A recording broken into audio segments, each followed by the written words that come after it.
Gente, nada é mais a minha cara do que um podcast, porque quem me conhece sabe que eu sou apaixonada em conversar, em contar histórias, em saber de pessoas, né, que influenciam outras pessoas, que inspiram. Na verdade, essa é a ideia do programa. Bom dia, boa tarde, boa noite, meu povo mais forte desse Instagram, desse Brasil.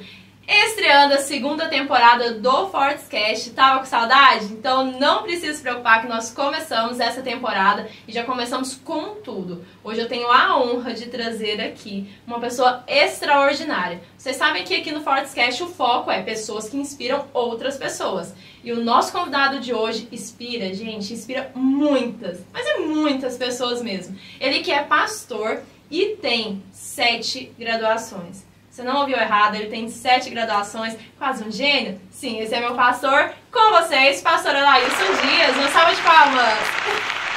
É um prazer estar aqui nesse podcast, para nós podermos estar dialogando, conversando. E com certeza vamos ter um papo muito bom durante esta edição. Pastor, e hoje o tema que a gente vai abordar, que a gente vai realmente aprofundar, é relacionamento com Deus. Muitas pessoas chegam no meu Instagram e falam assim: nossa, eu queria ter um relacionamento com Deus, como você tem. Assim, gente, mas o que essas pessoas estão vendo, né? O que elas estão querendo? O que elas querem dizer quando falam assim, um relacionamento com Deus? E eu queria que o senhor explicasse exatamente esse termo, né? Relacionamento com Deus. O que seria? Olha, o relacionamento com Deus, eu acho bastante interessante quando uma pessoa é inquirida, como foi o seu caso, e você pensa assim: poxa, o que eu estou fazendo para as pessoas notarem que eu tenho um relacionamento com Deus? Normalmente, as pessoas que têm um relacionamento com Deus, elas reconhecem a sua limitação, a sua falibilidade. E as pessoas que não têm um relacionamento com Deus, elas são ególatras, ou seja, cheias de si mesmas. Elas mesmas se promovem dizendo: olha, eu tenho intimidade com Deus, Deus tem um chamego comigo. E normalmente essas pessoas, elas criaram uma narrativa de que têm um relacionamento com Deus. Porque, na verdade, todas as pessoas que se relacionam com Deus, elas relacionam de forma natural. Ou seja, essas pessoas, elas sempre estão numa constante busca da presença de Deus. E relacionar-se com Deus, com certeza, é um dos maiores desafios nossos quanto servos dele, exatamente pelo fato de que nós queremos nos inclinar a um Deus tão grande, a um Deus tão poderoso, e por ter essa ciência de que ele é um Deus tão grande, tão poderoso, nós esquecemos que ele se inclina a nós para que nós possamos também relacionar com ele da nossa forma, do nosso modo, porque ele conhece as nossas limitações e as intenções de nosso coração. Então, quando a gente fala de relacionamento com Deus, nós poderíamos colocar que é o mesmo relacionamento entre pessoas? Sim, eu considero que sim. Claro que quando você vai falar de um relacionamento com o sagrado, com o divino, existe o que a gente chama de formas ritualísticas, né? Uma forma de você se dirigir a ele. Só porque no caso de nós, os cristãos, a nossa relação com Deus é aquilo que Paulo fala, né? De Abba Pai, né? Abba Paizinho. Ou seja, ele se inclina a nós para que nós possamos ter uma relação com ele de acordo com a nossa finita mente.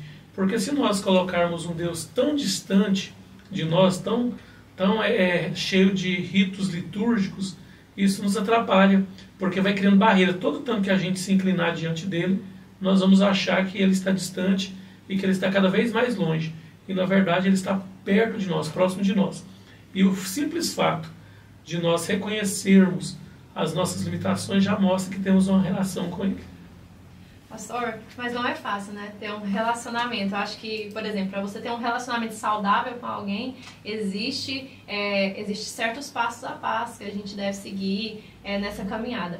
Mas o que eu quero falar com o senhor hoje é que o relacionamento com Deus, quando a gente vê na Bíblia, do Velho Testamento, ele se difere bastante do relacionamento com Deus no Novo Testamento. Eu queria que o senhor explicasse um pouco essas duas versões de relacionamento.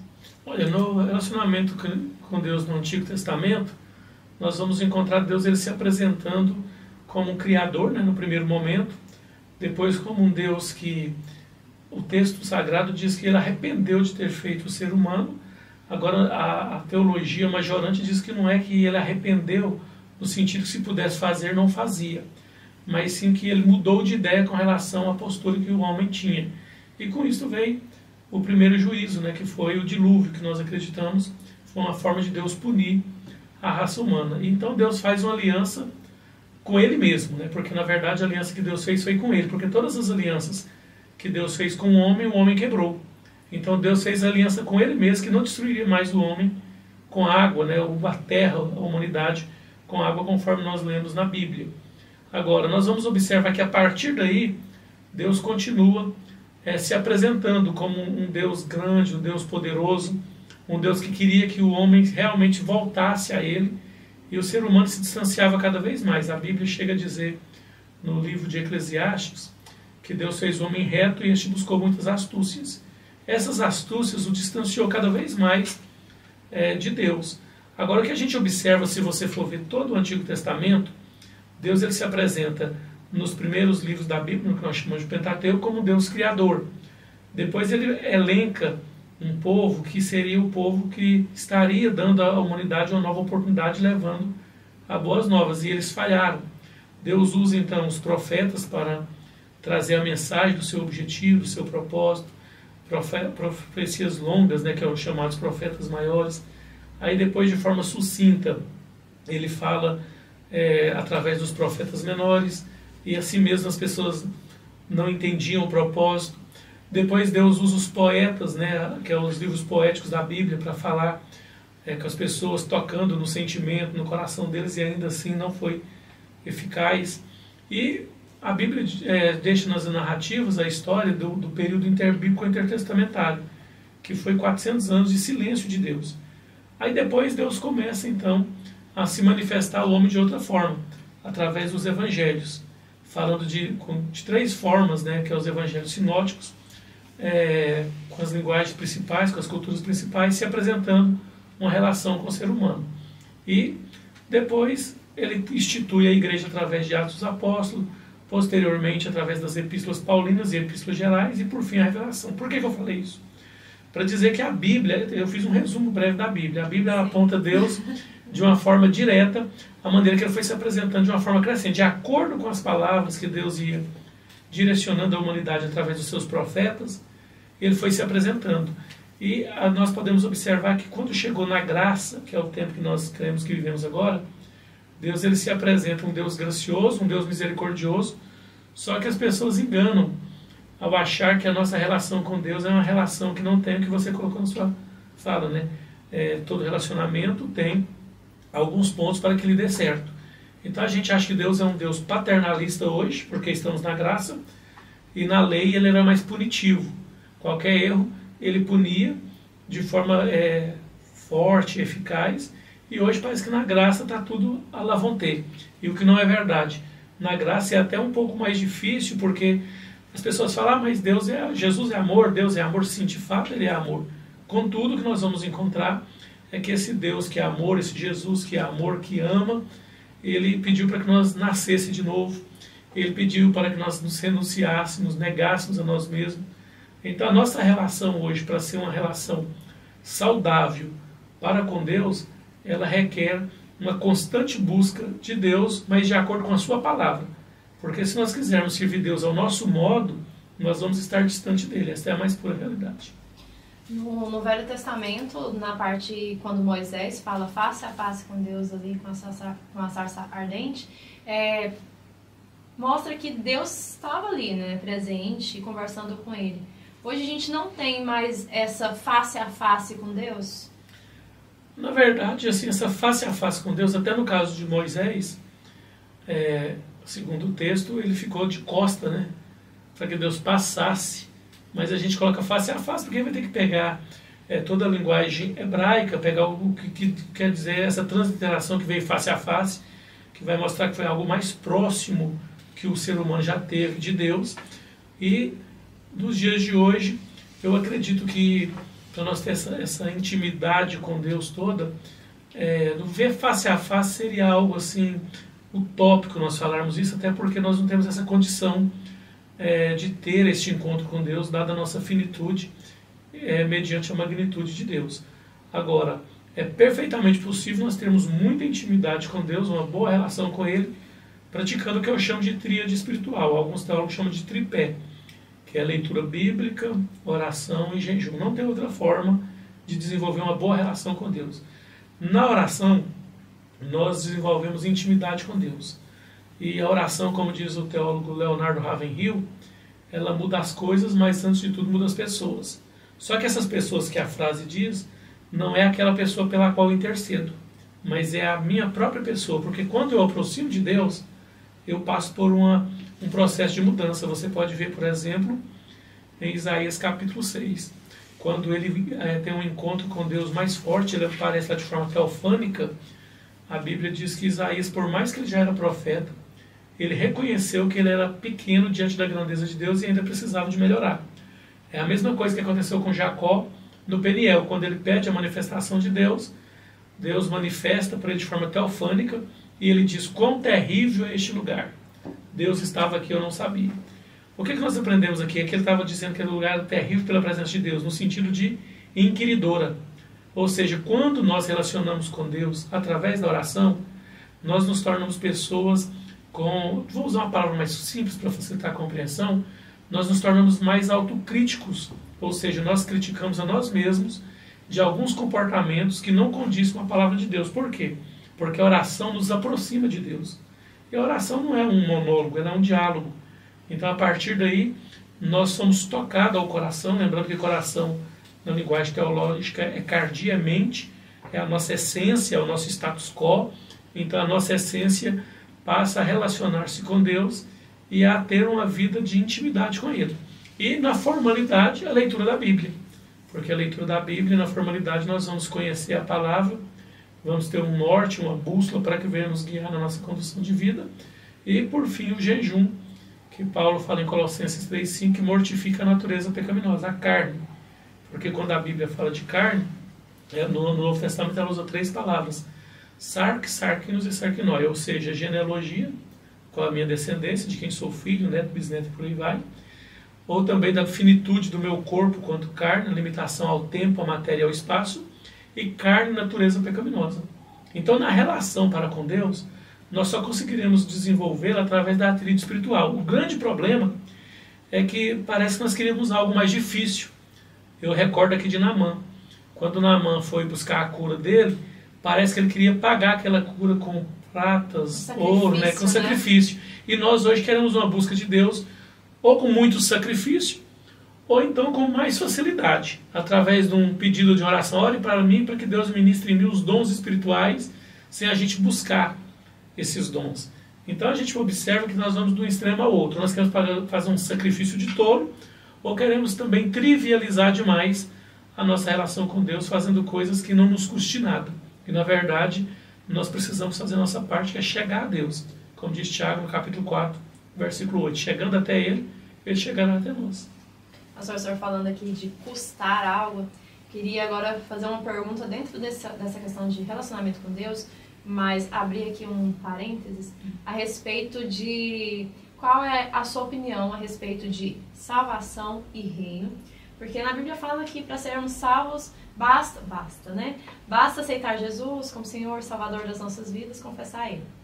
Porém, existe a questão na Bíblia também do reino de Deus, que também tem a ver com obras, tem a ver com a fé sem obras, ela é morta. E esse relacionamento com Deus. Porque tem gente que às vezes só aceitou Jesus, aceitei Jesus, mas eu não quero fazer nada. Essa pessoa pode considerar que tem um relacionamento com Deus, tem como realmente ser salvo só acreditando, mas sem ter essa intimidade com Deus. Simplesmente aceitei, eu acredito que Ele é meu Senhor e Salvador, mas eu não quero ter um relacionamento profundo com Deus. Olha, eu não vejo essa possibilidade, até porque nós entraremos na teologia da hipergraça. A salvação, ela custa um preço. Jesus pagou o preço final, isso é fato. Só porque tem sim a nossa parte. A nossa parte é crer. Crer não é acreditar. A Bíblia diz em João 17,3 que a vida eterna é esta, que reconheça a Ti só como o único e verdadeiro Deus e a Jesus Cristo a quem enviaste. Então temos que crer em Cristo. Atos 16:31 fala que nós devemos crer no Senhor para ser salvo. Romanos 10:9 fala que se com a tua boca confessar e em teu coração crer, será salvo. Então o preço da salvação é o quê? Crer. Agora crer, como eu disse, não é assim saber que Jesus nasceu, implantou o reino de Deus, como diz George Eldon Ladd, através da anunciação do Evangelho, e aceitar Jesus. Não, eu aceitei Jesus porque Ele nasceu, implantou o Evangelho e morreu e ressuscitou. Esse é um passo importante, salutar. Agora, na verdade, Jesus falou sobre isso no Evangelho de João, capítulo 15, quando nós vamos ver que, para provar que nós somos realmente convertidos, nós produzimos frutos. Não há possibilidade de ter relação com Deus e não produzir fruto. No Evangelho de João, capítulo 1, versículo 41, André, ele, ao encontrar com Jesus em Nazaré, ele sai da cidade e a primeira coisa que ele fala para as pessoas é o seguinte: achamos o Messias.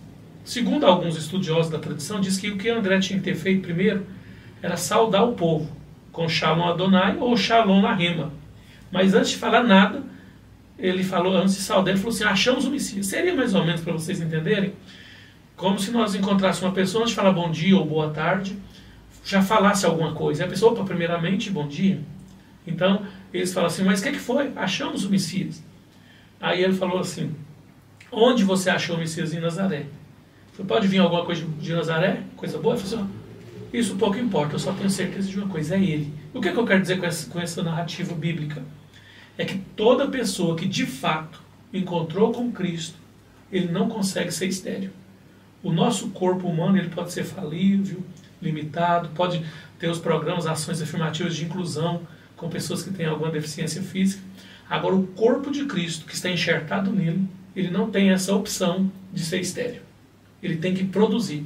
Claro que cada um vai produzir através da multiforme graça de Deus e através dos dons que a Bíblia coloca muito bem na primeira carta de Paulo aos Coríntios, capítulo 12, fazendo ali uma analogia aos membros do corpo, né, com órgãos e tecidos, e a igreja como esse membro. Então, claro que a gente destaca mais alguns dons, alguns talentos, mas todo membro do corpo de Cristo ele produz algum fruto.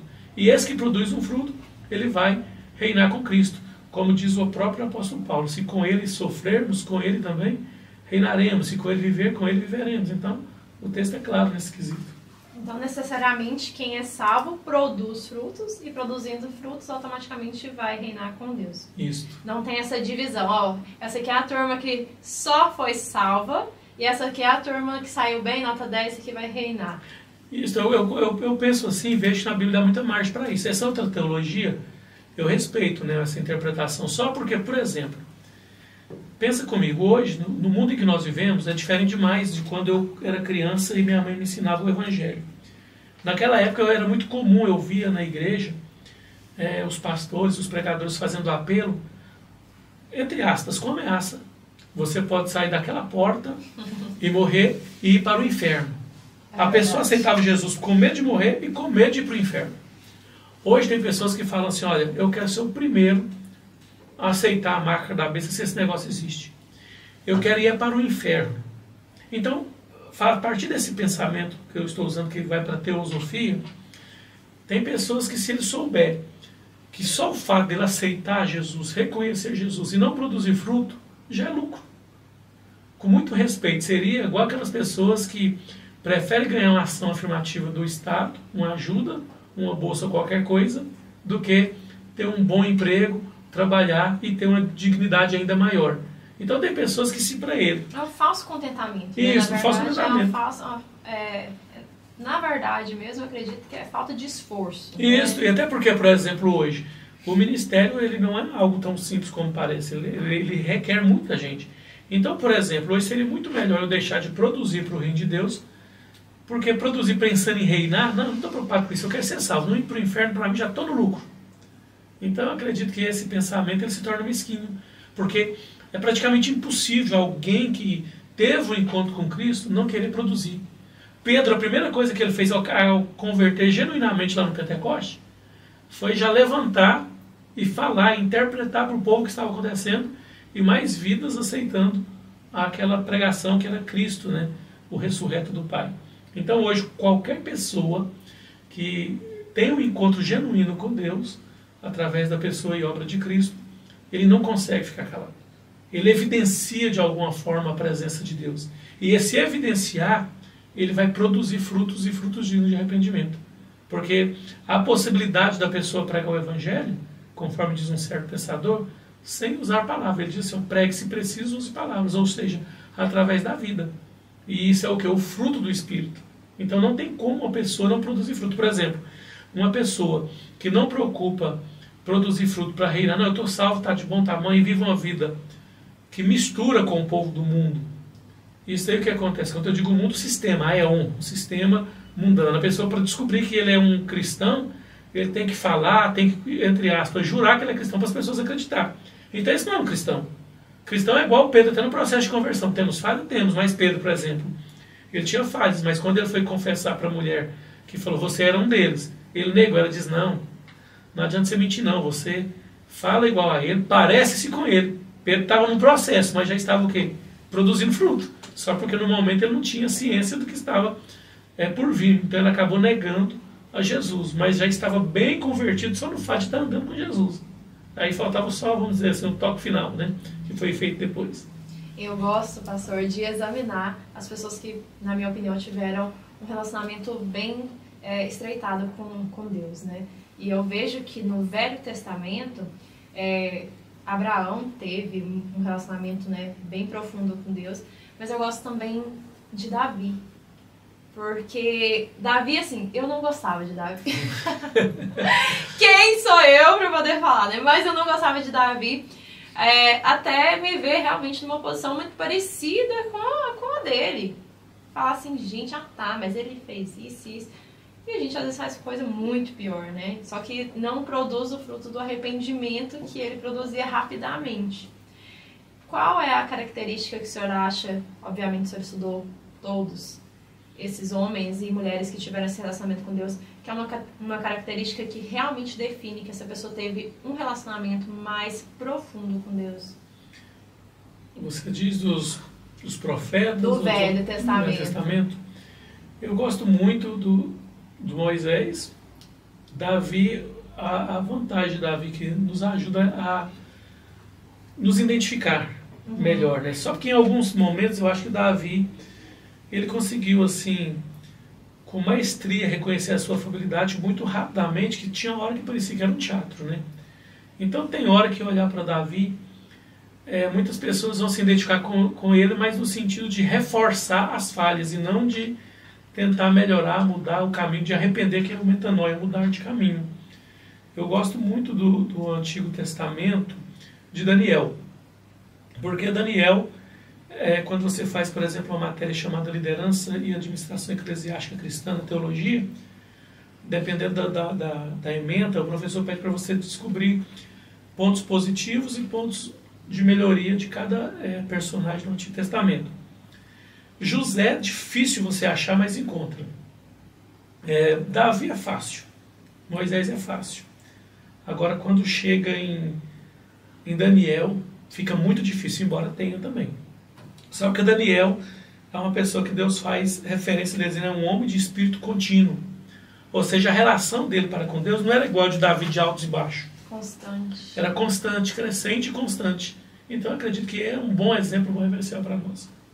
Na verdade, eu acho que é o que falta, né, hoje na nossa sociedade como um todo, é essa constância. Porque eu vejo que, às vezes, as pessoas elas aceitam Jesus. Né? Aceitam ali no apelo ali da igreja. E elas começam uma corrida desesperada, assim, uma corrida para ter um relacionamento com Deus e o primeiro amor e tudo. E depois elas se cansam rapidamente. De repente estão cansadas muito rápido. E depois abandonam o evangelho.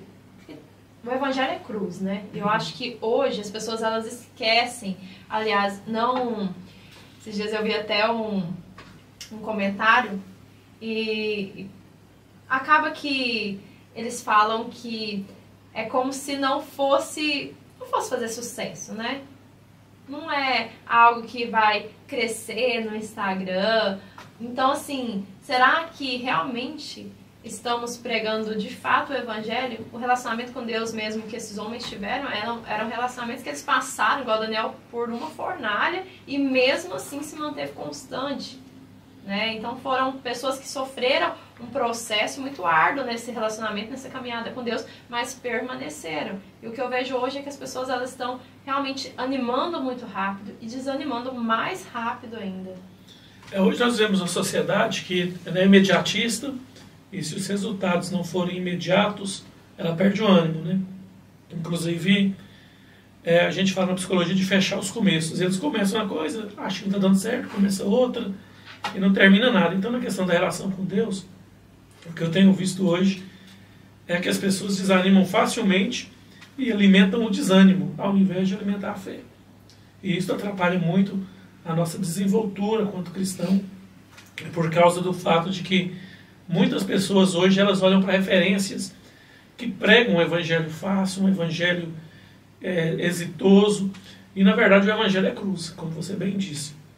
E ninguém quer a cruz porque nós primamos mais pela vitória sem a luta. E isso, de certa forma, tem levado muitos cristãos a uma vida fadada ao fracasso e até mesmo ao desânimo, porque eles vão insistindo tanto de uma forma, de outra, e daí a pouco eles não conseguem ter êxito, e a partir daí eles desanimam e se tornam os desigrejados ou pessoas céticas e por aí vai. Falando de desigrejados, essa é uma questão que realmente está sendo... Os desigrejados estão sendo assim, virando uma moda, né? Eu vou me relacionar com Deus em casa. E depois da pandemia, com as igrejas tendo que fechar as portas, acabou que as pessoas acham que é suficiente. Às vezes assistir o culto online ou uma pregação. Esses dias eu estava ouvindo uma pregação durante meu devocional da Joyce Meyer. Gosto muito da Joyce Meyer, acompanho há muitos anos. E ela pegou e falou algo assim que foi muito crucial. Ela disse, se você está assistindo uma pregação aqui, minha, ou de qualquer outra pessoa, mas você não leu Bíblia, você não está orando, então você desliga agora e faz o que tem que fazer. Isso aqui é complemento, não é o essencial. E eu vejo muitas vezes as pessoas colocam o devocional ali com um livro, alguma coisa, mas elas estão ali com... tem um livro, né, que inclusive está bem famoso nos devocionais agora, que eu acho que é Café com Deus. Então o pessoal posta ali, eu fiz ali uma leiturinha ali daquela página, ótimo, edificante, mas elas não entendem que precisa do arroz com feijão, que é a oração, o jejum e a leitura da palavra.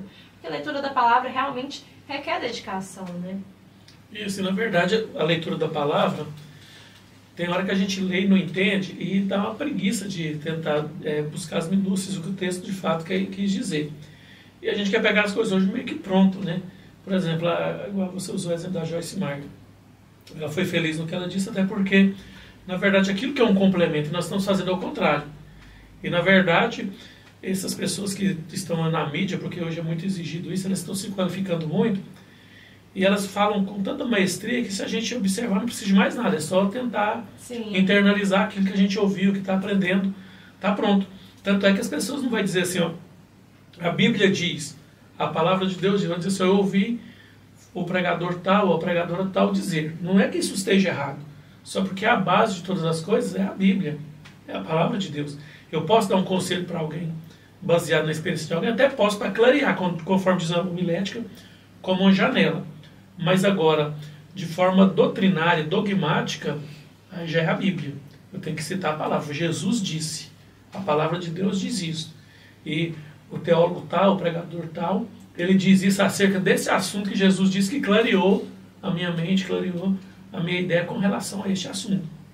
Então a gente percebe que essa questão dos desigrejados é outro assunto que dá para a gente falar horas a fio, pelo fato de que não tem base bíblica, não tem base teológica. Na verdade, eles estão saindo de um sistema, mas acaba criando outro sistema, que é o sistema dos desigrejados, então acaba sendo outro sistema que tem pensamentos, ideologias fundamentadas em textos isolados. Então é uma coisa que realmente veio para, de certa forma, atrapalhar a relação das pessoas com Deus, inclusive dos próprios indivíduos. Porque, na verdade, eles ficam com aquele espírito de sanção, né? Acha que Deus está com eles, na verdade não está. Porque o corpo, ele tem que estar interligado. O membro fora do corpo é um membro sem vida, então ele tem que estar no corpo. E esse corpo tem que buscar a unidade. Como dizia Spurgeon, né? Assim como o ferro afia o ferro, o ser humano afia o ser humano. Então, a nossa relação com o semelhante, ela perpassa por crises, por indiferenças, e com isso a gente acaba frustrando. E essas frustrações fazem nos separar das pessoas. Isso da igreja, das pessoas. Então, são situações que realmente não são legais. E quando se fala da igreja, as pessoas, eu frustrei com a igreja, frustrei com os membros da igreja. Não, você frustrou porque você quer que aquelas pessoas sejam igual a você. E todo relacionamento é assim. Quando nós queremos que alguém seja igual a nós, e aquele alguém não é, a gente sentencia ele como errado, como se a nossa subjetividade fizesse-nos melhor e mais certo que eles. E na verdade não é assim. Agora, quando nós estamos congregando e relacionando com Deus, quem que Deus vai usar para nos moldar? Pessoas como nós. Eu falo sobre a Bíblia quando algumas pessoas questionam, eu não acredito na Bíblia porque ela foi escrita por homens. Nossa, gente, isso é um argumento que, assim, não, com certeza, né? Deus ia usar um macaco se tem um homem para poder conseguir escrever, para poder escrever a Bíblia, né? Isso, e um detalhe, se nós temos dificuldade de acreditar na Bíblia escrita por um homem, imagina se fosse, desculpa o termo, né, por um animal, como você colocou, por um macaco, ou por um cavalo que nem dedo tem, né, para fazer, ou por um alienígena, né? Para quem acredita nisso. Hoje as pessoas querem acreditar nisso, mas não entendem que a Bíblia ela é inspirada por Deus. E Deus inspirou estes homens para escrever a palavra. Então a gente percebe que hoje muitas pessoas fazem alguns questionamentos sofistas exatamente para se distanciar de Deus, mas com a consciência tranquila, tentando tranquilizar a sua consciência. Porque hoje o que nós queremos, até na nossa relação com Deus, é uma consciência tranquila para podermos pecar. Tanto é que a gente quer saber assim, ó, isso daqui, como no mundo do direito, né? No mundo do direito a gente quer procurar uma brechinha na lei para encontrar um direito que nos beneficia. E na Bíblia também não, a Bíblia fala isso, mas não fala isso. Se a Bíblia citar uma coisa de forma direta, a gente fala, não, é só isso aqui porque citou de forma direta. Se a Bíblia citar de forma difusa, esparsa, não, mas ela não falou assim tão claro. Então a gente percebe que existe isso em nós, uma mania de querer sabotar a palavra, sabotar a nossa fé e com isso comprometer a nossa relação com Deus. Pastor, agora no relacionamento com Deus mesmo, na prática, como nós dissemos, né, o relacionamento com Deus, ele, na verdade, nada mais é do que um diálogo, né, entre realmente duas pessoas. Porém, é possível ouvir a voz de Deus audível, porque muitas pessoas falam, eu ouvi a voz de Deus. Eu ouvi o Senhor me falando isso. É possível ter esse tipo de experiência com Deus hoje? Olha, eu acredito que sim, embora é uma pauta que tem mais para muitos questionamentos. Por quê? Porque nós balizamos as nossas experiências na experiência dos outros. Quando você estuda, por exemplo, metodologia científica, aí fala sobre o tipo de conhecimento, vai falar sobre o senso comum, que ele é importante, mas não é valorativo, e por aí vai. Aí vai chegar no religioso, no científico. Só que o científico é o que ele é verificável. Agora o religioso e o senso comum ele não é verificável. E o religioso, por exemplo, você pode dizer assim, eu estou vendo Deus aqui agora. E eu dizer para você assim, você é louca. Você não está vendo Deus. Aí você fala, por quê? Porque eu não estou vendo. Se você está vendo e eu não estou vendo, eu garanto que você que está errado e não eu. Então o grande problema da experiência religiosa é este.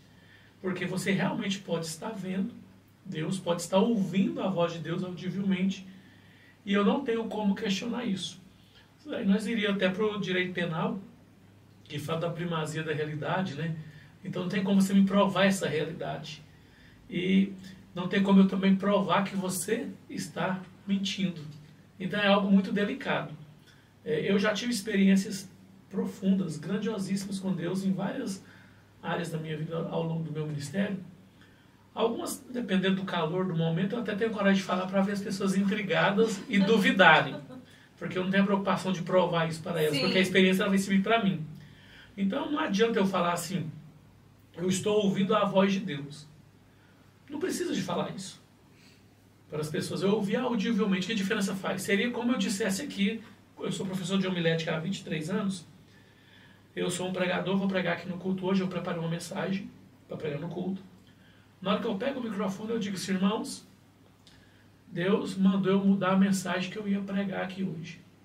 Eu não preciso falar isso. Por quê? Porque vocês não sabem que mensagem que eu ia pregar. Era uma coisa entre eu e Deus. A gente ouve muito isso, né? Então, era uma coisa entre eu e Deus. Então eu posso chegar aqui simplesmente e pregar. Agora, quem sabe que a mensagem foi mudada? Só ir para que os outros saibam. Porque eu posso gerar uma curiosidade qual mensagem que ele iria pregar. E não resolver nada. Então, tem coisas que elas passam pela subjetividade. A experiência religiosa não tem como você falar assim, é possível ou não. Algumas coisas dá para você dizer, por exemplo, existe o profeta nos dias de hoje? Eu digo que não. Existe o dom de profecia. É bem diferente do dom de profeta. E qual a diferença, pastor? O profeta, ele exerce isso como um ministério e segundo a palavra dele pode acontecer para legitimar. Por exemplo, Elias diz assim, segundo a minha palavra, não vai chover. Eu estou pedindo a Deus, segundo a minha palavra, vai chover. Não foi Deus que mandou. A palavra do próprio profeta. Ela é honrada e legitimada. E Deus pode usar ele pela inspiração. Vai lá e fala. Agora, nós hoje é só o dom de profecia, que ele é por inspiração. E a Bíblia diz em Romanos capítulo 12, a partir do versículo 5, entre o versículo 5 e 9, se você tem um dom de profecia, que profetize à medida da sua fé. Ou seja, ele é de inspiração e depende de mim. Se Deus mandar, eu senti inspirado. Vai lá e fala para a Shelly que eu vou abençoar ela com um carro novo. Algo simples, só para você entender a hipótese. Se eu não tenho essa fé, eu olho para a sua possibilidade. Se eu penso, não, isso não tem sentido, eu guardo para mim. Eu vou pagar um preço, como diz os pentecostais, posso até pagar. Mas eu não tenho fé para profetizar isso.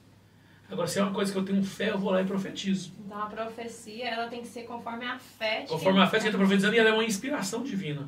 Agora, o dom de profeta é um ministério. Não é a pessoa que escolhe ser um profeta. É um ministério que a maioria dos teólogos acredita que ele cessou lá no tempo de João Batista mesmo. A maioria dos teólogos. Agora, claro, tem alguns que se declaram profetas e por aí vai. Então, quando se fala de relação com Deus, o maior desejo de todos os cristãos seria esse, ouvir a voz de Deus audivelmente. Pode ser que alguém já ouviu. É igual o pregador que esteve na nossa igreja na sexta-feira falou, olha, eu nunca vi um anjo. Mas aí já tem o que a pessoa que tem sensibilidade para ver. E, geralmente quem vê anjos bons, vê anjos maus também. Sim. Esse caso eu já vi, só porque eu não tenho prova isso para ninguém. Tenho que provar. Já vi tanto anjo bom quanto anjo mau. Vou provar isso para alguém, nunca vou conseguir. Tem pessoas que vão acreditar? Não. Tem pessoas que vão acreditar? Sim. E geralmente quem vai acreditar são pessoas mais singelas ou então pessoas que também tiveram a mesma experiência. Agora tem pessoas que nunca tiveram essas experiências. É igual, por exemplo, na década de 1990, a Folha de São Paulo, ela daria R$1 milhão para quem provasse um milagre. E já houve vários milagres de homens de Deus orando para paralítico andar, cancerosos ser curados, e por aí vai. Agora vai uma dessas pessoas que foi usada por Deus, para um paralítico andar diante das câmeras, e pede um paralítico para andar, ele vai andar. Porque o dom não é para isso. Então a gente percebe que muitas pessoas elas querem materializar aquilo que é transcendental para o tangível. Então não tem como a gente fazer isso. E o que eu quero aqui concluir essa pergunta é dizer, olha, é possível ouvir a voz de Deus? Sim. Agora, nós temos que pegar uma aula com o apóstolo Paulo, né? Eu conheço um homem, olha só, ele usou praticamente quase que na terceira pessoa, mas falando referindo a si mesmo, que se no corpo não sei, ou se só no espírito não sei, mas que foi até o terceiro céu. Hoje o que a gente tem que falar? Deus falou comigo, eu ouvi audivelmente. Para que reforçar isso? É igual aquelas pessoas que... É triste falar isso, porque eu não gosto muito de ficar causando polêmica. Esse pregador que está pregando, aí eles falam Jesus, eles põem a mão no ouvido assim. Deus está falando, calma aí. Na hora que eu terminar de falar comigo, eu vou falar com você. Não tem sentido, porque primeiro, se eu colocar assim o ouvido, primeiro, se eu estou ouvindo a voz de Deus aqui... Ele está cochichando. Ele não está cochichando comigo, porque se ninguém está ouvindo, ele pode falar comigo de forma que eu escute. Sim. Então, assim, a gente vê que tem pessoas que eles querem trazer o poder latente da alma para a vida cristã, e isso não funciona. Sim, isso acontece muito, muito, muito. Pastor, agora, antes de eu passar para a parte que eu quero falar, para finalizar, para a gente poder realmente falar das suas experiências, eu quero deixar aberto aqui, porque o Samuel ele não pode estar aqui apresentando, mas ele fica doidinho para poder perguntar. E esse assunto é um assunto que ele gosta mesmo. E ele fez uma listinha aqui, ele vai falar para vocês. E se vocês não escutarem, eu vou repetir. Pode falar. Qual que é a visão do pastor a respeito de calvinismo ou arminianismo? Qual é a linha de pensamento que ele segue? Boa pergunta. Fez pergunta difícil, pastor? Não, essa pergunta é que eu mais amo, porque na verdade eu pego o Calvino e o Armínio e caso os dois e sigo em frente. Adoro! Porque na verdade eu não acredito que um exclui o outro. Eles se completam. Até porque o calvinismo e o arminianismo, você pode observar que eles aprenderam juntos. Você poderia explicar um pouco de cada para o pessoal de casa? Você é bem sucinta para o que o povo conhece, o comunzão, né? Porque na faculdade de teologia é mais denso, né? O calvinismo, ele crê que uma vez que a pessoa confessa, reconhece Jesus como Senhor, ele está salvo e salvo para sempre. O arminiano, já ouvi muito esse salvo para sempre. E o arminiano já não crê assim. Agora, o que eu acho interessante nos dois, que vamos pegar aqui os assembleianos, eu posso falar porque eu sou assembleiano. O assembleiano ele é contra a predestinação, que é uma das doutrinas do calvinismo. Predestinação, a pessoa nasceu para salvação e outros não. Mas era muito comum, em 1980, na década de 80, final dos anos 80, os apelos eram assim: olha, você aceita Jesus, quem não vem pelo amor, vem pela dor.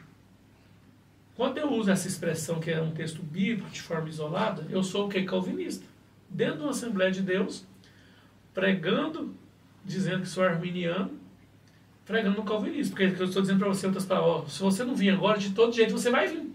Você vai aceitar Jesus de alguma forma. Então está aí a predestinação. Eu não acredito na predestinação fatalista.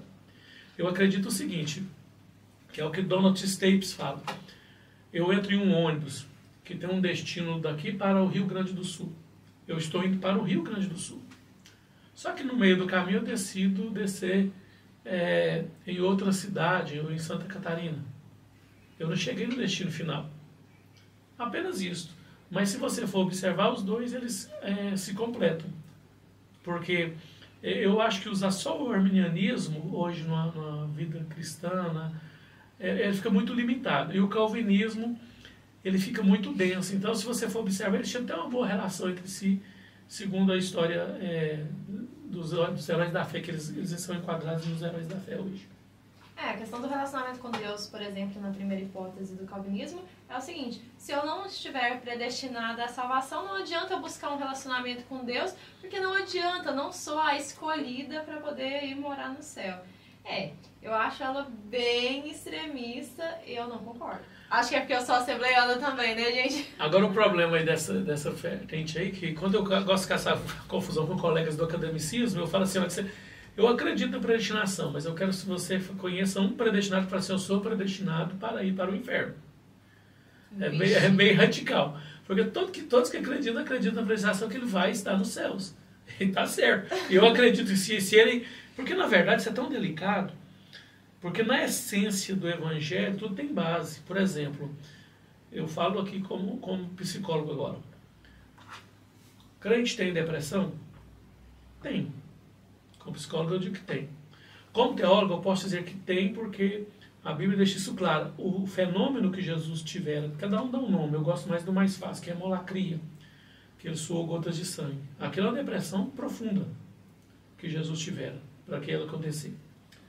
Aí você pega uma linha mais da hipergraça, quem tem Jesus tem tudo, que Jesus ele resolve todo o problema, cura mesmo. Então quem está relacionando com Jesus o tempo todo e não dá margem às coisas dessa vida, não entra em depressão. Só que é possível sim ele entrar em depressão. Então assim, isso é muito subjetivo. Não dá para você pegar uma coisa e colocar uma definição. Eu nem gosto muito da palavra definição. Definição é dar um fim, é aquilo e acabou. Eu gosto mais de conceito. Sim. O conceito é mais amplo. Então eu pego o calvinismo que nós estamos falando e o arminiano, eu pego conceitos importantes. Vamos pensar aqui comigo. A linha calvinista, ela crê que Jesus vai voltar mais uma vez. Pronto. A nossa linha que é arminiana, não. Jesus vem, busca a igreja, não vai passar pela grande tribulação e depois volta de novo com a igreja. Todas as duas linhas são interessantes. É apenas para mim objeto de estudo.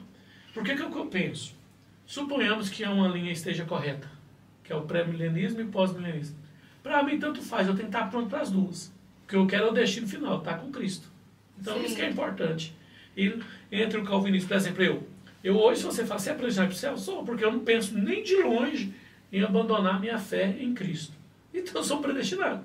Agora, eu sou um ser humano falível, que se eu não entender o texto bíblico que fala assim, ser fiel até o fim, e dar-te-ei a coroa da vida eterna, ao final eu posso me desviar e não ser salvo. Então não tem como eu falar, eu sou um predestinado. Aí também vai levar para o lado até da injustiça, né? Aí a Bíblia já deixa isso fechado em Efésios 2:8.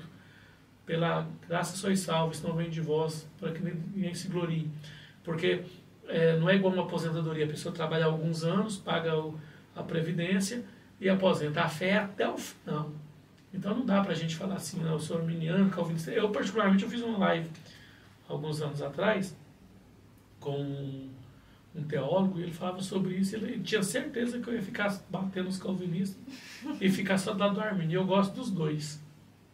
É a questão de respeitar também e estudar, né? Isso. Não ficar realmente bitolado com uma outra.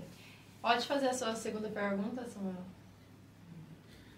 A Bíblia fala que por amor a mim, o mundo te odiaria, ia te perseguir, falando isso para os profetas, né? Jesus falando isso para os profetas. E o que o senhor me diz a respeito desses pastores tão famosos que às vezes são até amados pelo mundo, porque, agora falando ao meu ponto de vista, se João Batista estivesse aqui hoje, mataria ele de novo rapidinho, né? E assim com os outros profetas, né? O senhor me diz essa teologia do amor. Muito boa pergunta e bem atual. Jesus, na oração sacerdotal de João 17, ele fala: Pai, o mundo vos aborrece porque não são do mundo. O termo grego aí é aeon, sistema, não é cosmo, planeta. Então o sistema aborrece de forma natural. Por que o mundo ele não suporta os cristãos genuínos? Pelo fato de que eles refletem exatamente a glória de Deus, e quando eles refletem a glória de Deus, as pessoas veem as suas próprias limitações e as suas misérias. E elas, ao invés de querer seguir aquele caminho, preferem manter no erro. É o que aconteceu, por exemplo, em Atos dos Apóstolos, capítulo 7. Quando Estevão falou toda a verdade diante dos membros do Sinédrio, o que aconteceu? O versículo 53 a seguir diz: eles rangiam o dente. O que significa isso? Quando a pessoa ouve a verdade, ela tem duas alternativas. A primeira, aceitar aquela verdade e seguir, ou a segunda, repudiar aquela verdade e tentar desconstruir aquela verdade.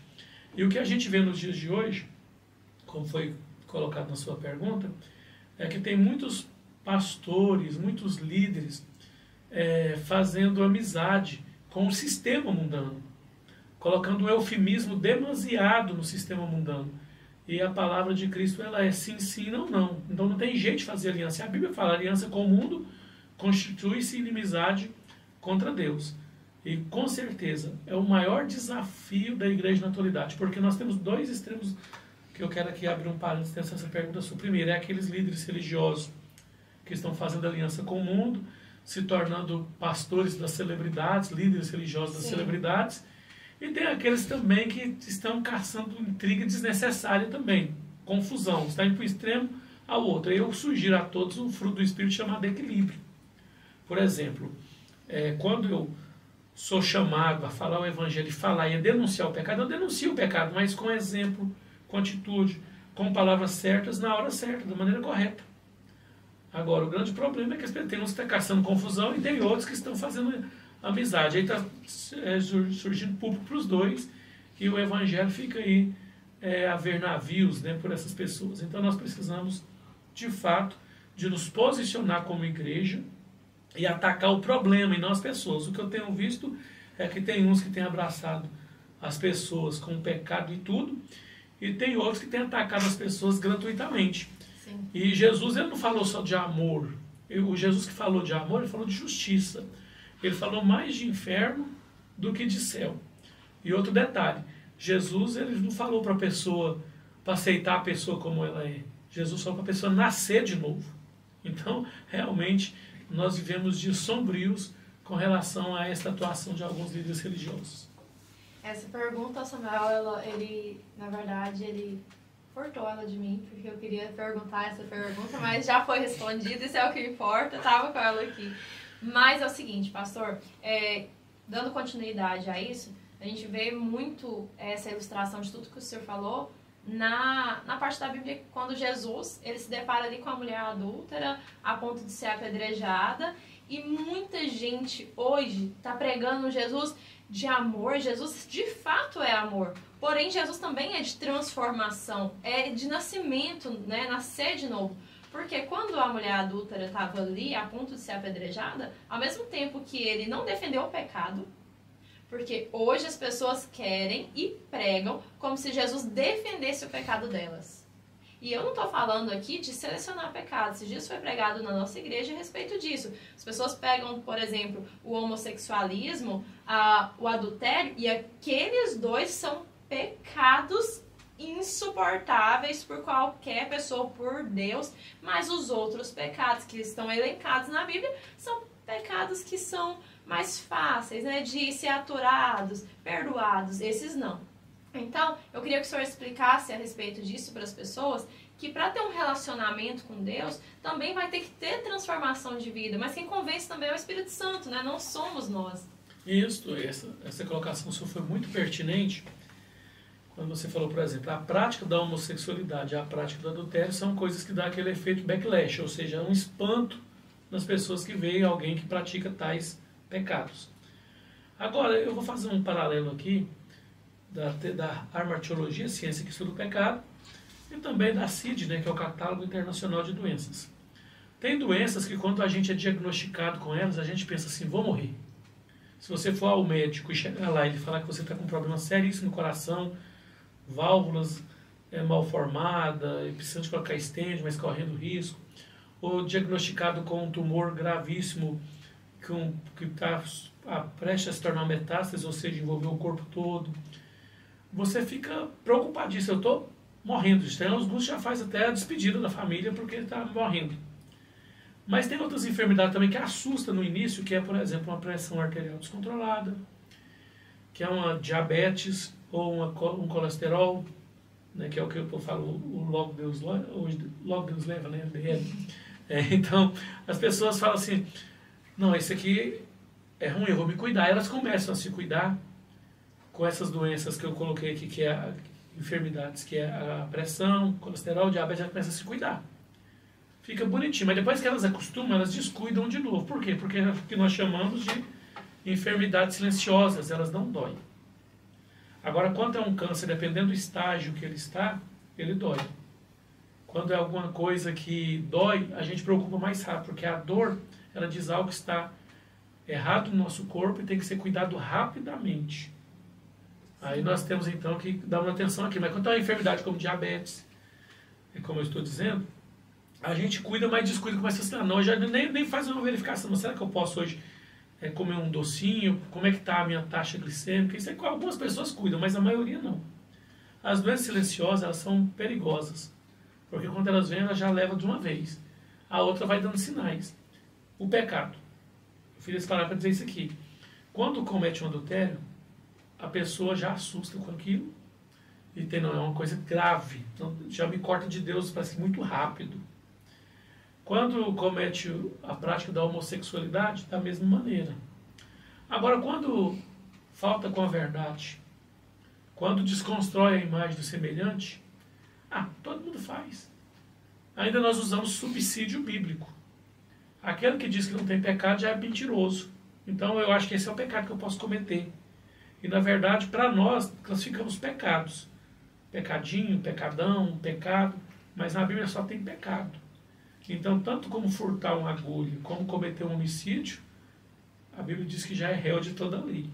Então, precisa ter muito cuidado com relação a isso. A maior dificuldade que eu vejo dos cristãos na atualidade é identificar que todos os pecados precisam ser tratados. E não é a pessoa ser atacada, mas o pecado. E cada forma de pecar que as pessoas praticam, tem uma forma de tratar ele, de cuidar, e o próprio indivíduo vai ter que vigiar naquele pecado. A pessoa que tem uma facilidade em cair no adultério vai ter que fechar todas as brechas com relação a isso, não só com conversas com pessoas fora do seu relacionamento, mas também resolver todas as suas carências, todas as suas necessidades do seu relacionamento conjugal e fechar todas as brechas. Se a pessoa tem a tendência da homossexualidade ou homoafetividade que é falado hoje para alguns, não tem como negociar isso. A única coisa que nós conseguimos colocar esse indivíduo é naquilo que a Bíblia fala, pessoas que nasceram para não casar. Elas vão ter que viver o celibato e viver para Deus. Vai ser um espinho na carne, algo difícil? Vai. Porque essa pessoa ela não consegue ter uma sexualidade conforme os ditames da palavra de Deus, e ela quer canalizar isso para outra satisfação, para outro gênero, alguma outra forma de satisfazer a sua sexualidade. Só que ela vai ter que fazer o quê? Nesse quesito, servir a Deus, buscar de Deus força e realmente viver uma vida de celibato e cumprir no ministério. Talvez um missionário transcultural, alguma coisa do gênero. Mas não tem como você fazer negociação com isso. Isso vai nos custar muito. para a igreja, porque a igreja está preparada para combater a homossexualidade, mas ela não está preparada para assistir as pessoas que têm esse dilema. Porque é lamentável, eu falo isso com muita dor no coração, que a própria igreja ela expulsa essa pessoa por não saber como tratá-la, fazendo críticas, brincadeira ou convidando os entes queridos próximos, filhos, não, meu filho não fica com aquela pessoa porque aquela pessoa ela tem esse comportamento, não dá certo, não é bom você ficar perto, e etc, etc. Então são situações difíceis hoje que nós precisamos de começar a falar, a dialogar e com muito cuidado, porque pode pegar a nossa fala sem contexto e criar um problema sério aí, sem precedente. É verdade, isso está acontecendo, né? Muito. Na atualidade, Muito. isso está acontecendo. Na verdade, as pessoas não conseguem entender que o pecado é pecado. Deus ama o pecador, mas Deus odeia o pecado. Mas que Deus também tem transformação de vida, tá, né? Nos lavar, nos perdoar e nos restaurar. Simão tem outra pergunta? Tem. Ele tá... Nossa senhora, cadê essa listinha de perguntas, gente? Sobre a teologia do uma vez salvo, salvo para sempre. Existe mesmo essa teologia, não sei se é a forma correta de dizer, mas teologia, que é, vamos dizer assim, você foi salvo, cometeu uma falha, cometeu um pecado, Deus foi lá e apagou do livro da vida seu nome, depois se arrependeu, escreveu de novo, a folha está quase rasgando, está salvo ou não está? Ou alguns pastores, por exemplo, falam que quando realmente foi salvo, ele teve uma transformação de vida. Então, quando ele estava nesse intermédio, nesse tempo, ele ainda estava no processo. O que o senhor me fala a respeito? Olha, uma vez salvo, salvo para sempre, isso aí eu falei sobre o calvinismo e o arminiano, né? Tem a ver. Por exemplo, se a pessoa, ela de fato nasceu de novo e está disposta agora a passar por cima de todos os desejos da carne, pecaminosos, ela vai seguir no alvo, no destino final, que é a salvação. Agora, naturalmente, nesse caminho aí, ela vai passando um processo que a gente chamamos de santificação. O processo de santificação é aquele que a gente vai... acontecendo esses deslizes aí, dado ao comportamento de transparência que Davi fala, Salmos 19, versículo 12, quando ele diz, expurga-me em tudo que são ocultos. Ou seja, tem pecados que a gente comete e acha tão normal, tá, da nossa cultura, que a gente não percebe. Então, é através da nossa relação com Deus que a gente vai vigiando, mudando a nossa postura, o nosso modo de viver. E a partir daí a gente vai alcançando o processo final, que é a santidade. Mas enquanto tivermos vida, nós vamos viver no processo de santificação. Então vai ter esse peca, levanta, esse cai, levanta, e você vai fazer parte. Agora é claro que ele não pode ser contínuo, ele é contínuo no início da fé. Porque algumas coisas você ainda não tem aquele conhecimento salutar da palavra.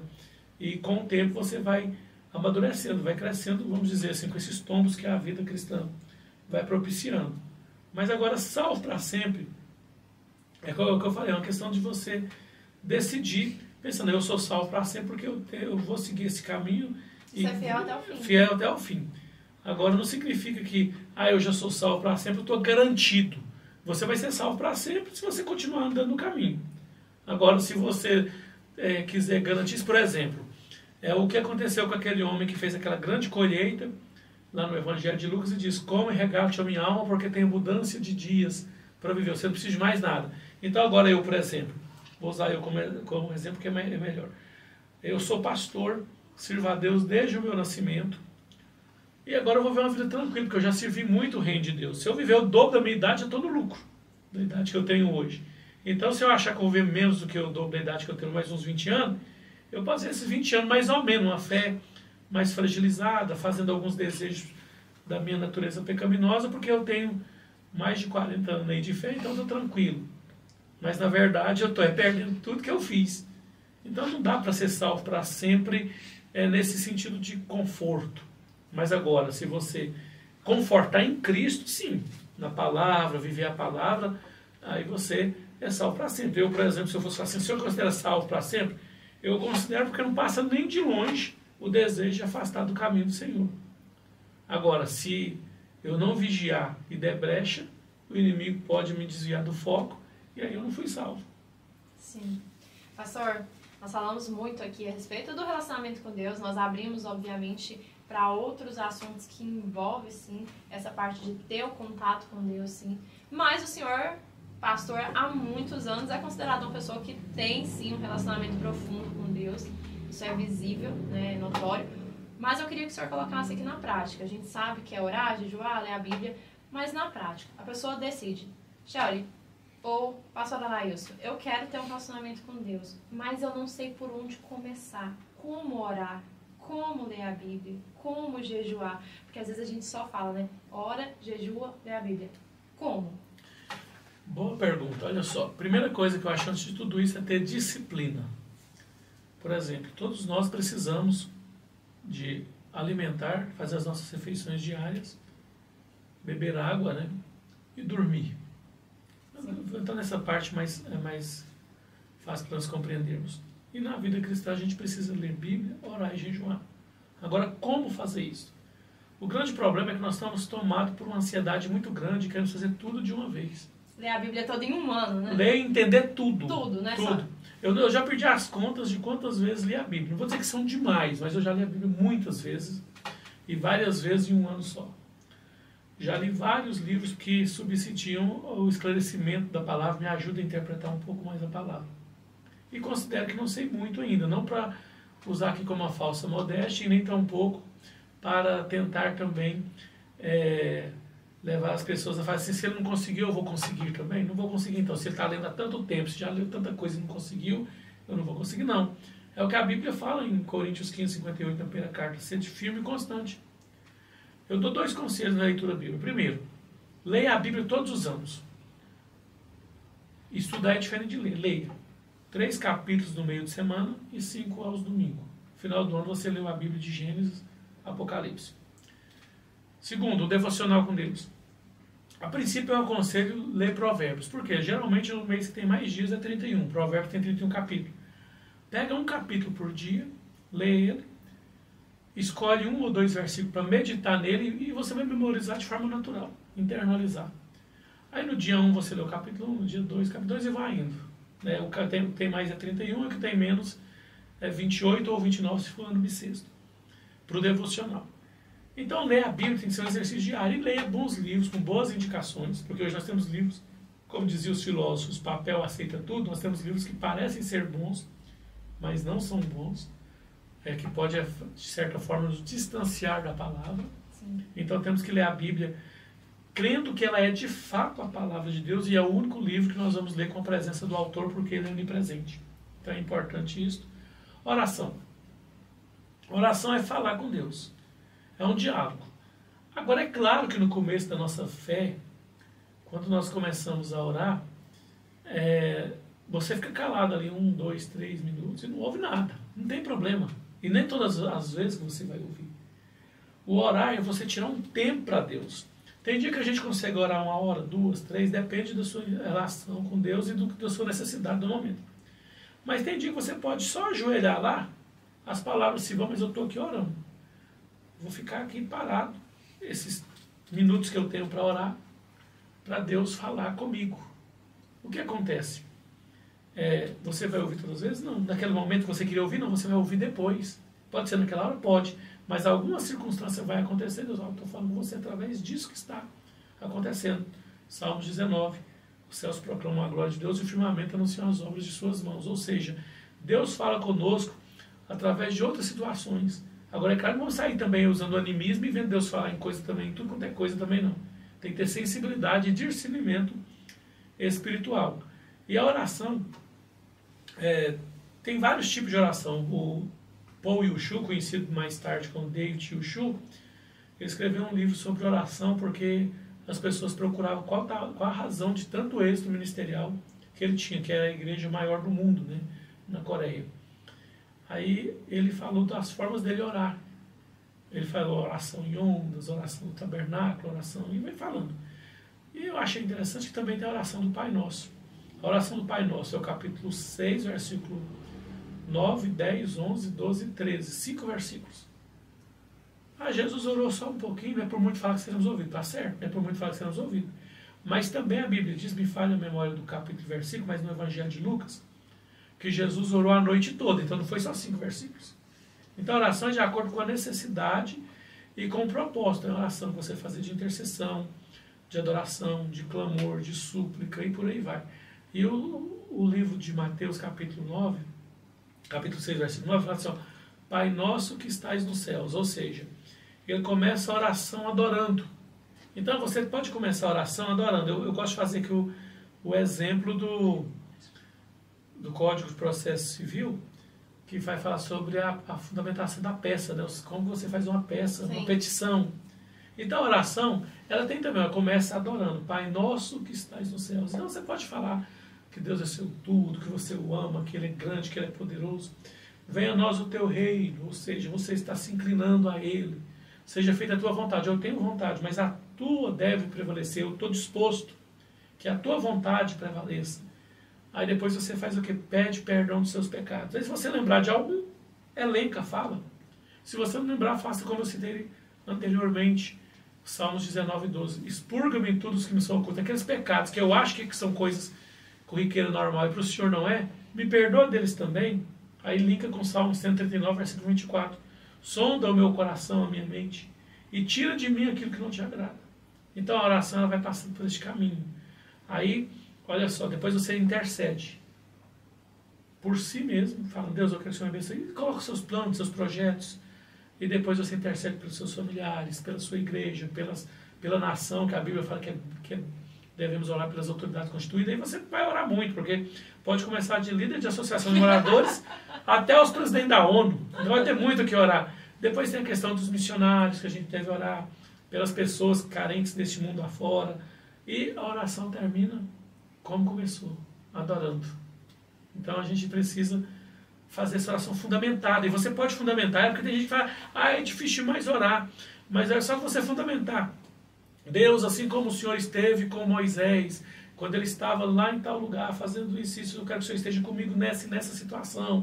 Facilita muito, quando você conhece Bíblia, facilita você orar. Você tem fundamentos para orar. O grande problema é que as pessoas fazem uma oração muito seca, muito enxuta.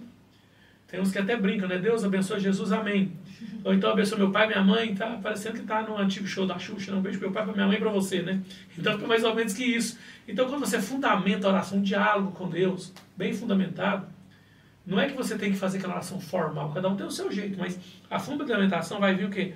Através de um balizamento da Bíblia. A Bíblia está riquíssima em promessas, né? Muita gente às vezes não tem acesso à promessa porque ele nem estuda as promessas que a Bíblia está ali oferecendo, né? Isso, então vai ajudar muito a pessoa. Então eu acho que a maior dificuldade que as pessoas têm, não sei se você concorda comigo, não é nem ler a Bíblia. Alguns conseguem escapulir, por Novo Testamento tem dificuldade com o Antigo, principalmente quando chega na genealogia. Mas outros têm dificuldade mesmo de orar. Sim. Orar é a maior dificuldade da igreja na atualidade. Eu acredito que as pessoas não entenderam que é exatamente criando um relacionamento com Deus, é orando, é falando com Ele. Eu sempre desmistifiquei, e porque assim, nada contra quem ora a Deus, Eterno Pai, é reconhecendo mesmo que Ele é eterno e tudo. Mas, começa orando, eu aprendi a orar quando eu era criança, contando, eu não lembro se foi minha mãe que me ensinou, não me recordo, porque era bem pequena, mas contando como que foi meu dia para Deus. Então, antes de dormir, eu ajoelhava e fofocava para Deus como que tinha sido meu dia. Deus, o senhor viu aquela coleguinha lá na sala? Ela me empurrou. Deus, o senhor viu isso? E começava a contar. Um diálogo. Deus, o senhor viu? Então tá. Então dorme com os anjos e eu vou dormir aqui. E o senhor me protege? Então eu conversava com Deus o tempo inteiro. E eu não sabia que isso era uma oração. Aí depois eu falava, né? Com Deus eu me deito, com Deus eu me levanto, na graça de Deus e do Espírito Santo. Finalizava a minha oração assim e achava que essa parte era a oração. A outra parte eu achei que eu estava conversando com Deus. Era tipo diferente. E depois, obviamente, com maturidade e idade, eu acabei descobrindo que a minha facilidade em orar era exatamente porque eu conversava com Deus o dia todo. Mas a oração precisa também ter aquele tempo separado, fechar a porta, é importante. Né? Isso é um processo de meditação também.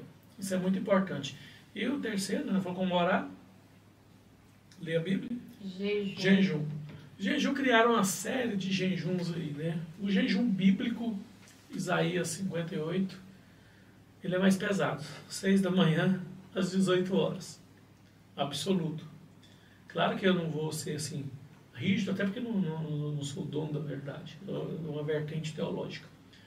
Mas o jejum é aquele que te custe alguma coisa.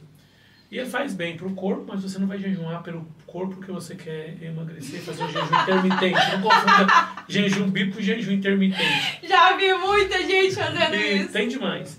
Aí é bom jejuar que emagrece. Não, jejum é para mortificar a natureza pecaminosa. E um detalhe interessante do jejum, que a gente aprendeu o jejum errado.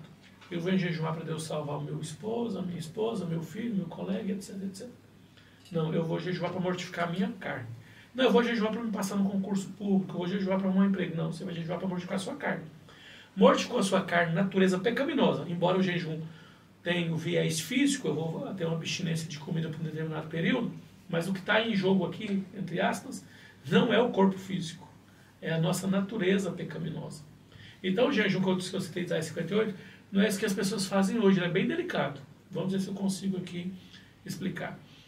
Eu quero jejuar amanhã. Amanhã vai ser um dia propício para me jejuar. Por quê? Eu vou trabalhar o dia todo. Na hora que eu ver, já está de tarde. Agora, jejuar mesmo é aquilo que Jesus falou, fechar a porta. Ou seja, eu não é jejuar fazendo as coisas. Aí eu posso passar uma raiva no trânsito e xingar. Eu posso deixar cair alguma ferramenta no meu pé e querer xingar. Mas falando glória a Deus, mas a conotação não é glória a Deus, a conotação é um xingo. E por aí vai. Então, o jejum é um momento de consagração, que é aquele momento que eu falo assim, eu vou tirar um dia na minha semana para jejuar, nesse horário até tal horário, vou ouvir ou cantar louvores, depende do dom de cada um, né? Eu vou ouvir um hino da harpa, um louvor, ou vou cantar, vou ler alguns minutos a Bíblia, vou tirar um período de oração, depois eu volto a ouvir cântico, leio a Bíblia, estudo, é um momento de consagração. Isso sim nos dá relacionamento com Deus, porque ler a Bíblia por ler só ajuda no conhecimento, mas não dá internalização do conhecimento e da prática de fé. Orar por orar também não funciona, porque você fala um tanto de coisa e depois só quer cobrar resultados. Não, é um tempo você e Deus.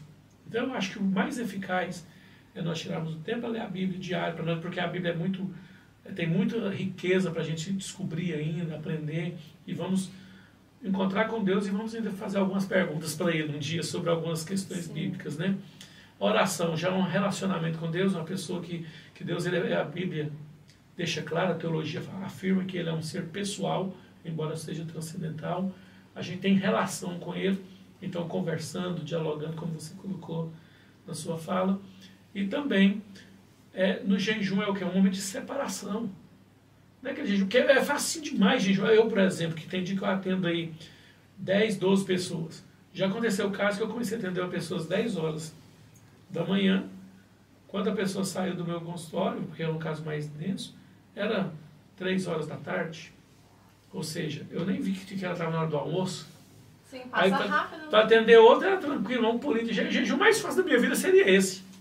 Então, mas não é um jejum, não me custou nada, como diz Davi, tem que me custar alguma coisa, que eu tiro o tempo. E o dia que a gente resolve tirar um dia para jejuar, amanhã é um feriado no meio de semana, não vai emendar, vai durar na quarta-feira, eu vou tirar o dia para jejuar amanhã. Vou ficar em casa, ler Bíblia, orar. Jejum sem água. Eu não gosto muito do jejum sem água, não pode. Mas eu acho que no nosso centro-oeste aqui, que o clima é seco, eu acho que a cada 1 hora e meia, a pessoa pode tomar 200 ml de água. Tem que ter cuidado também, porque de todo jeito o nosso organismo vai jogar o suco gástrico lá, e se tiver muita água vai dar aquela ânsia de vômito, então eu acho que não é legal. Eu aconselho tomar água. Agora, claro que aqueles assembleias mais radical não é jejum absoluto, e não pode tomar água nem nada. Não, eu acho que não tem nenhum problema. O pessoal usa muito, né? Quando Jesus foi tentado no deserto, que ele teve fome, mas lá não está falando que ele teve sede. Então pode tomar água, né? Porque ele não teve sede. Eu procuro nas brechas. Eu já ouvi falar isso também. Só porque, na verdade, eu já pensei por questão de prudência mesmo. Sim. De prudência.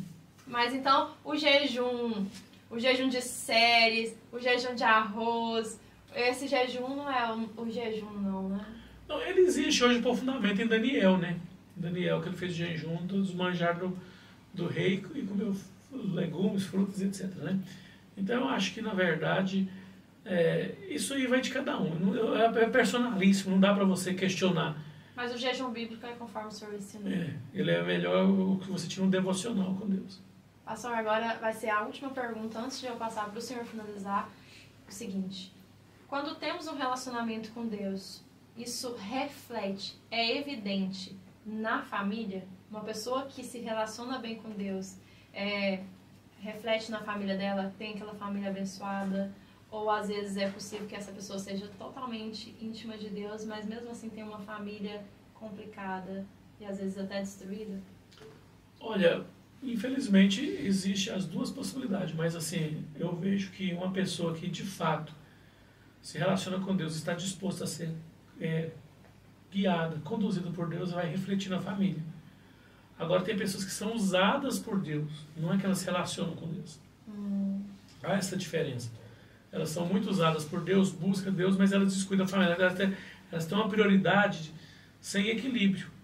Aí com isso, Deus usa, porque elas se disponibilizam, e a Bíblia diz que Deus vai usar, importa que o Evangelho seja pregado não por quem, mas que ele vai ser pregado na sua forma plena.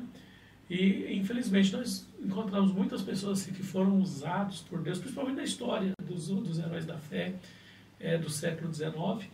Você vai ver pessoas que foram usadas grandiosamente por Deus, mas perderam a sua família. Agora, os feitos deles realmente são algo assim, extraordinários. Contudo, o que é mais eficaz é a pessoa relacionar com Deus e edificar o seu lar, edificar a sua família. Porque, na verdade, quando a família ela é edificada através dessa pessoa que relaciona com Deus, fica mais condizente com a Bíblia, com a palavra. Porque o propósito da palavra não é fazer que nós sejamos, entre aspas, um santarrão, que nem a nossa família não suporta. Eu sou uma pessoa tão fiel a Deus, tão honesta, que eu deixo pai e mãe. Esse deixar pai e mãe está falando de cultura, de tradições, não está falando de abandonar as pessoas. Então não é isso o propósito. E, na verdade, a nossa relação com Deus ela vai fazer o mundo realmente nos repudiar, nos odiar. Mas não significa que nós odiamos as pessoas. Então tem que ter um cuidado para saber separar essa questão aí, porque infelizmente existem muitas pessoas que acham que a intimidade dela com Deus vai distanciar a família dele. Não vai. Agora, se ele tiver um ministério profético, Deus usar ele, não como um profeta, como eu já disse, mas no dom de profecia, mais inquiridora, normalmente essa pessoa ela fica mais só. Ela tem menos amigos, os amigos dele são família. A maioria das pessoas são assim. Pastor, agora para encerrar mesmo, eu quero que o senhor conte um pouco de como foi a construção do seu relacionamento com Deus. Porque o senhor é crente literalmente desde o ventre da sua mãe, né? Mas eu quero saber como que foi essa construção de um relacionamento saudável com Deus. Olha, essa pergunta ela é feita sempre que alguma pessoa tem a oportunidade de estar conversando comigo de forma cordial, fraterna. E eu recordo o seguinte, que a minha mãe me contou quando eu era criança, que eu nasci, né, fui desenganado pelos médicos. Os médicos já estavam aí me dando por morto. Ela entregou eu para Deus e disse: se o Senhor me der ele, eu vou criar ele nos seus caminhos. E ela fez um voto. Naquela época era muito comum, né? Sim. A pessoa fazer um voto. Ela fez um voto que eu não queria deixar meu cabelo ficar... Enquanto eu fosse do domínio dela, foi inteligente. Fez aquele voto ad eterno. Ela fez um voto enquanto eu estivesse no domínio dela. E naquela época, ela falou assim: não vai deixar o cabelo ficar longo, não vai usar... Naquela época era pecado, né, para a Assembleia de Deus, né? Camisa de manga regata, acho que é isso que fala, aquelas fininhas, né? Não vai usar. De fato, eu ajudei ela a cumprir esse voto, porque também não me chamou atenção essas coisas, né? E eu me recordo que quando eu comecei a ter a idade de 7 para 8 anos de idade, eu ia à igreja e ia prestar bastante atenção nas palavras, nas ministrações, nos louvores, né?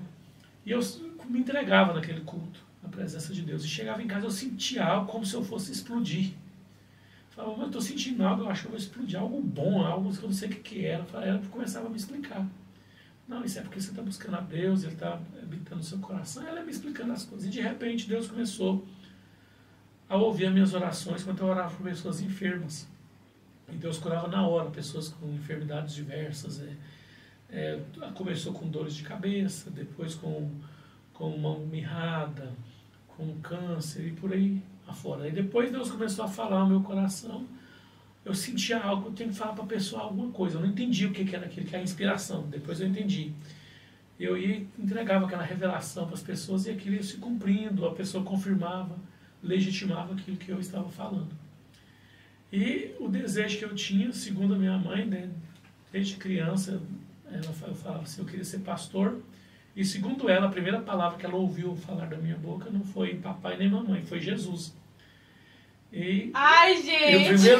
E o primeiro cântico que eu aprendi é o Levítico 6,13, né? O fogo arderá continuamente sobre o altar e não se apagará. E eu comecei a incutir com isso. E quando eu comecei a estudar a Bíblia, como eu falei agora há pouco, a gente quer ler tudo de uma vez, eu me recordo que eu li todos os 3 evangelhos sinópticos em um só dia quando eu aprendi a ler. Naquele Novo Testamento pequenininho que era distribuído nas escolas. E eu li até as vistas arder, querendo aprender, e li em voz alta, aquela alegria, a mente muito boa na época, né? Memorizava tudo praticamente, que ia lendo e absorvendo. Aí um dia Deus usou alguém e falou assim, ó, esse menino tem chamado para pastor. Eu fiquei todo feliz, né? E fui atrás disso. E comecei a pregar muito novo nos cultos nos lares, né? Naquela época, com 12 anos de idade.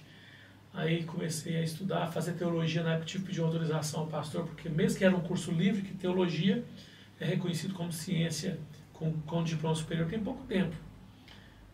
Então eu comecei a estudar teologia, fiz na época a ETAD, Escola de Educação Teológica da Assembleia de Deus, depois eu fiz o STPLM, que é o Seminário Paulo Leves Novo Calão, depois eu fiz o bacharel em Teologia Livre, depois eu fiz o bacharel em Teologia pela FAETAD, depois eu fiz Teologia reconhecida pelo MEC, pela Quírios do Ceará. Depois eu fiz de novo a teologia para convalidar novamente mais um diploma que eu queria convalidar na época pela FAIF, que virou FACEB hoje, Faculdade de Assembleia do Brasil, e me tornei professor de teologia. Acho que ninguém fez mais teologia que o senhor, né, pastor? Eu fui estudando teologia para aprender um pouquinho, e eu vi o seguinte, que a igreja carecia de pessoas preparadas, porque hoje não é só falar que a pessoa quer ir, você aceitar Jesus, você vai para o céu. Se você pregar o céu da forma que a Bíblia prega, tem gente, não, isso é muito sem graça. Parece que Dubai é mais interessante que o céu. Porque a gente dá mais algo que a gente consegue imaginar ou ver. Então o céu da forma que narra, para a sociedade moderna ou pós-moderna, parece que é algo brega, inclusive. Né? Aí você vai... Eu falei, não, tem que estudar mais. Aí eu comecei a estudar, a buscar mais de Deus, porque deparei com um texto na Bíblia, em 1 Pedro, que fala, estejais pronto e preparado para responder a todo que vos perguntar a razão da esperança que é em vós. Aí eu preparei bastante para isso, para dizer que a razão da esperança que é em nós é que Jesus vai voltar. E quem garante é Ele. Ele prometeu isso em João 14, que Ele vai voltar. E a Bíblia diz em Salmos que Ele não nos deixará envergonhados da nossa esperança. Então, eu comecei a buscar a Deus e a servir. Aí quando foi com 15 para 16 anos, eu fui separado a auxiliar pelo Ministério Fama. Eu fui naquela reunião para ser separado, com a iminência de voltar sem ser separado, porque o Ministério naquela época era mais difícil, poderia reprovar, porque além de ser solteiro era muito novo, era um adolescente. E naquele mesmo ano que eu fui separado, em abril de 95 auxiliar, eu fui em dezembro a diácono. Aí quando foi em 1997 eu fui a presbítero, em 14 de dezembro. E naquele ano eu caí na conversa de um irmão, candidatei a vice-dirigente, na época era no voto, fui eleito com centenas de votos à frente do vice atual, fui o primeiro vice solteiro de uma grande igreja. Nossa igreja local, isso. Na igreja local eu fui o vice-dirigente da igreja, aí as pessoas falam, mas solteiro? Mas eu fui eleito, né, para ser vice solteiro, porque eu continuei esse trabalho, servindo a Deus, pregando, meu desejo era ser pregador itinerante. E o meu pastor falou, não, isso aí é bom, mas você tem que ter um embasamento melhor, relacionar com pessoas, com a igreja. E eu fui orientado e segui o conselho dele. Mas eu não queria dirigir igreja, eu queria ser só o pastor auxiliar, que é um vice, um pastor que ajuda na comunidade local. Mas aí Deus usou uma pessoa um dia, veio de Anápolis na igreja e falou assim, você vai dirigir igreja. Deus falou, você vai dirigir igreja, vou levantar os seus pés desse lugar. Contei para o meu pastor, ele, não, tá tão bom você aqui, eu acho que isso tem coisa na sua cabeça, deixa isso para lá. Aí o que acontece? Passou alguns dias, eu acho que uns 30, 40 dias, uma mulher veio do Japão, foi no culto, falou assim, eu vim do Japão porque Deus me mandou vir nessa igreja, estou voltando, já comprei passagem de volta, porque Deus mandou falar para você que você vai sair desse lugar para pastorear a igreja. Meu Deus. Aí o pastor falou assim, não, esse trem tá não vou abrir mão, não. Aí quando foi no dia seguinte, o pastor, o presidente, chamou ele e falou assim, olha, eu preciso dele e não tem jeito. Aí ele pegou, já flexibilizou, comecei a pastorear, pastorei uma igreja por 4 meses e 23 dias, na Chácara São Joaquim, que hoje é Setor Carla Cristina, e depois eu fui transferido no dia 28 de novembro de 2004 para o Fim Social. No documento era Fim Social 5, na cultura do setor Fim Social, quadra 45. Ficamos lá por quase 8 anos, depois adquirimos o imóvel, construímos uma igreja em 2011, no Fonte Nova, para 383 lugares. Quando foi em 2018, houve a necessidade, nós construímos a atual igreja, que hoje tem 1.275 poltronas, que comporta na nave da igreja com galeria, né?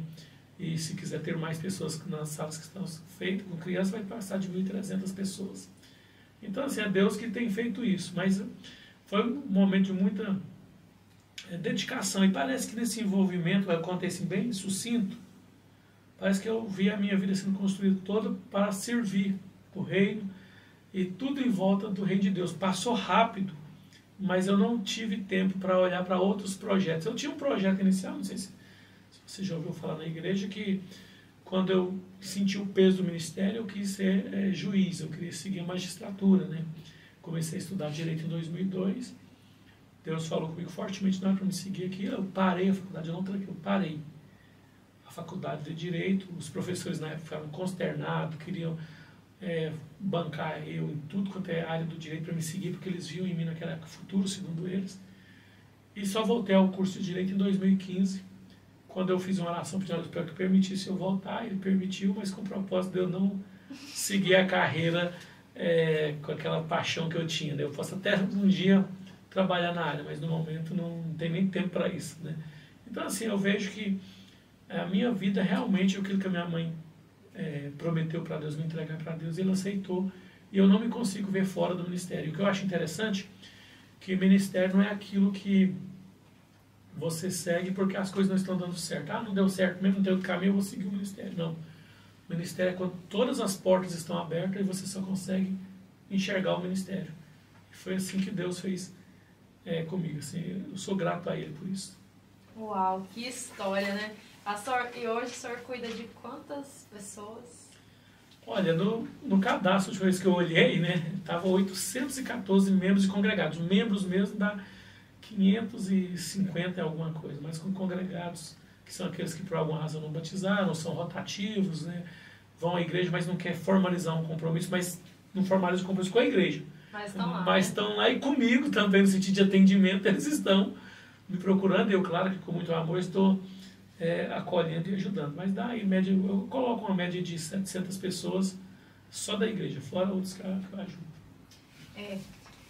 Não tem como, é impossível olhar, né, para a vida do pastor Alailson aqui, todo o testemunho dele, e questionar a existência de Deus, né? Na verdade, eu acho essa questionação da existência de Deus até mesmo tola, porque Deus, ele se mostra na sua criação como um todo, basta você realmente olhar e é perceptível.